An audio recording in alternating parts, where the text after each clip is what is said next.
Hello everyone, welcome to this channel. I hope you all are doing well. तो जैसे कि आप सबको पता है कि पंचायत सेक्रेटरी का एग्ज़ाम कल हो गया है।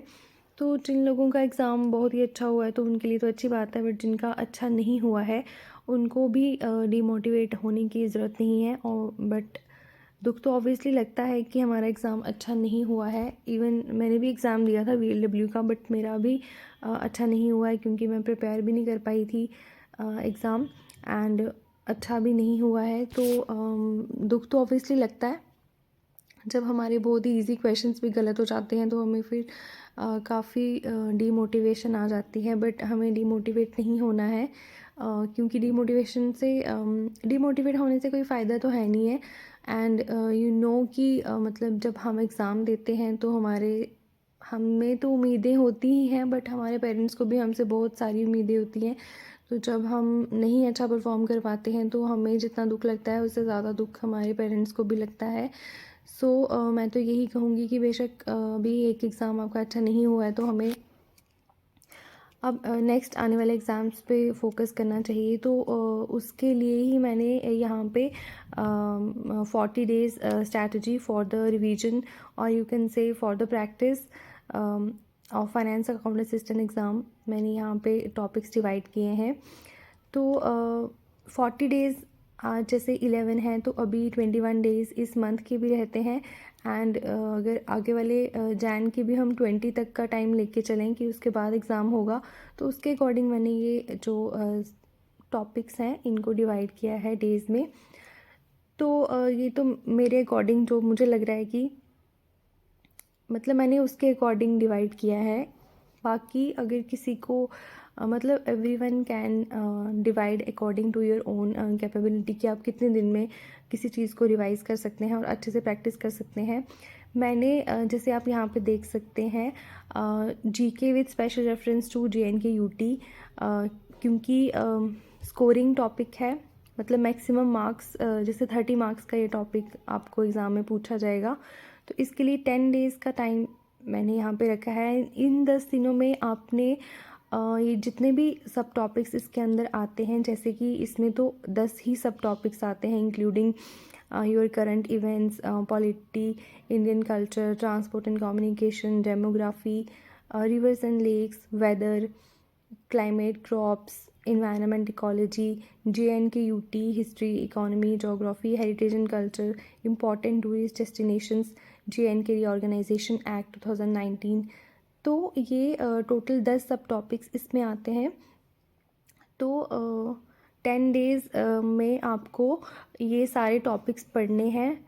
उसके साथ ही साथ आपको MCQs भी प्रैक्टिस करने हैं, बिकॉज़ हम कभी क्या होता है कि हम पूरा टॉपिक पढ़ लेते हैं, बट बहुत सारी चीज़ें हमें लगता है कि हमने पढ़ ली हैं, बट वो कुछ चीज़ें हमसे रह गई होती हैं। तो अगर हम MCQ सॉल्व करते हैं तो वो एक कंप्लीट टॉपिक हमारा प्रिपेयर हो जाता है।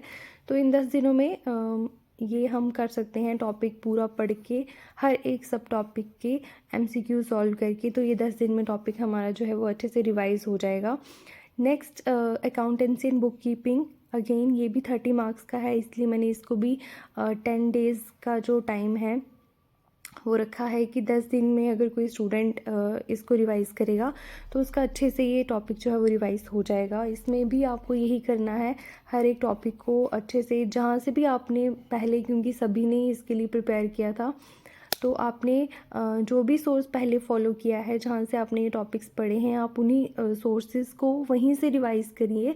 और लेकिन साथ ही साथ आप MCQs को प्रैक्टिस करिए, सो दैट आपकी जो रिवीजन है वो अच्छे से हो पाए।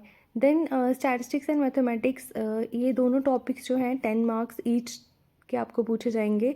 तो इसके लिए भी मैंने 10 डेज़ रखे हैं। 10 डेज़ में आपको ये दोनों टॉपिक्स पढ़ने हैं और इनके क्वेश्चंस भी कुछ सॉल्व करने हैं, सो दैट आपको अच्छे से प्रैक्टिस हो जाए।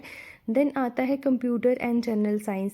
कंप्यूटर एंड जनरल साइंस के लिए मैंने 5 डेज़ रखे हैं। कंप्यूटर जिन बच्चों ने अभी VLW के लिए प्रिपेयर किया था उन्होंने काफ़ी अच्छे से प्रिपेयर किया होगा, क्योंकि यहाँ पे इस एग्ज़ाम के लिए कंप्यूटर की वेटेज थोड़ी ज़्यादा थी।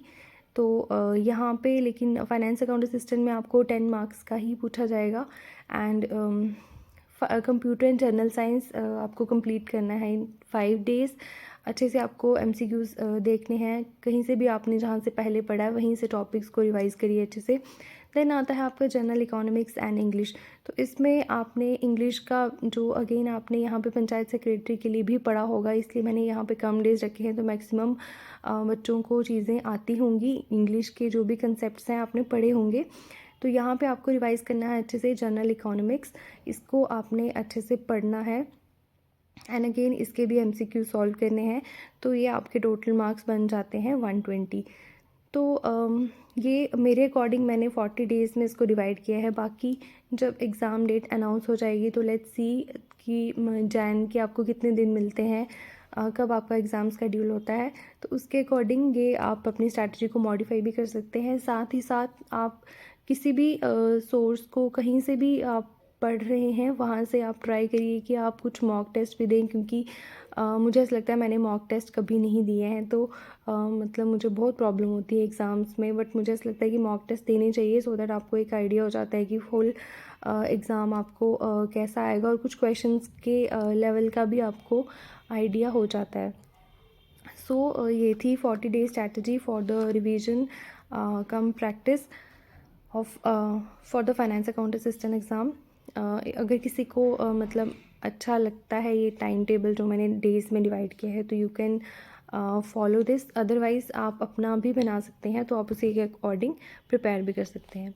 Thank you so much for watching.